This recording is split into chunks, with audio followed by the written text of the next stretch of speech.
Hi అండి, నమస్తే. Welcome to adventure of bros. చాలా సింపుల్గా హోమ్మేడ్ చికెన్ కర్రీ 5 నిమిషాల్లో ఎలా చేసుకోవాలో చూసేద్దాం రండి. చాలా స్పైసీగా ఉంటుంది, ఒకసారి ట్రై చేయండి. I promise. 2 పీసెస్తో రైస్ అంతా తినేస్తారు. ముందుగా 1/2 కిలో చికెన్ తీసుకొని బాయిల్ చేసి పక్కన పెట్టుకోవాలి. ముందుగా స్టవ్ ఆన్ చేసి కడాయి పెట్టుకొని 5 టేబుల్ స్పూన్ ఆయిల్ వేసుకొని ఆయిల్ హీట్ అయ్యాక 1/2 స్పూన్ ఆవాలు, ఒక బిర్యానీ ఆకు, ఒక చెక్క, ఒక మొగ్గ వేసుకొని వేయించుకోవాలి. ఒక ఉల్లిపాయ తీసుకొని సన్నగా తరిగి వేయండి.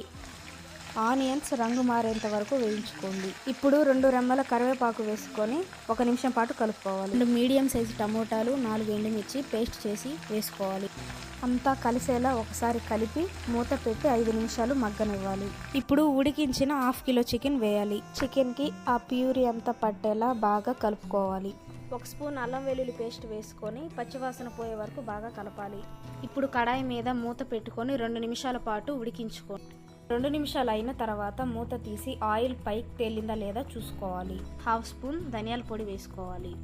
చికెన్ మసాలా 1/2 స్పూన్ వేసుకోండి. గరం మసాలా 1/2 స్పూన్ వేసుకోవాలి. మసాలాలు అన్నీ ముక్కలకు పట్టేలా బాగా కలుపుకోవాలి. ఫైనల్గా కొంచెం కొత్తిమీర వేసుకొని మూత పెట్టి 2 నిమిషాల పాటు ఉడికించుకొని స్టవ్ ఆఫ్ చేసేయండి. చూడండి ఎంత స్పైసీగా వచ్చిందో. ఖచ్చితంగా మీ ఇంట్లో ఒకసారి ట్రై చేయండి. ట్రై చేసి ఎలా ఉందో కామెంట్ చేయండి. ఇలాంటి వీడియోస్ మీకు కావాలంటే మన ఛానల్ సబ్స్క్రైబ్ చేయండి, లైక్ చేయండి, షేర్ చేయండి, కామెంట్ చేయండి, గంట మాత్రం కొట్టండి.